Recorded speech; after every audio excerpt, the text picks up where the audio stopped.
We guide you through how to download Apple Music in Windows PC or laptop.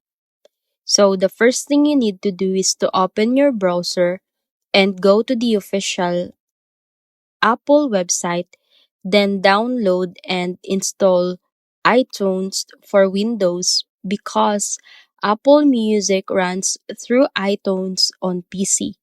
Once installed, open iTunes and sign in using your Apple ID that has an active Apple Music subscription.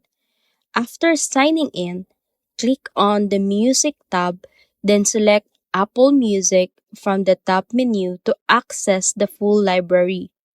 Use the search bar to find any song, album, or playlist you want. Then click the download icon next to it to save it directly to your PC.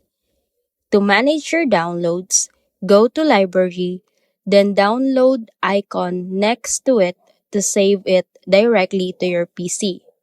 To manage your download, go to Library, then download music to see everything stored offline.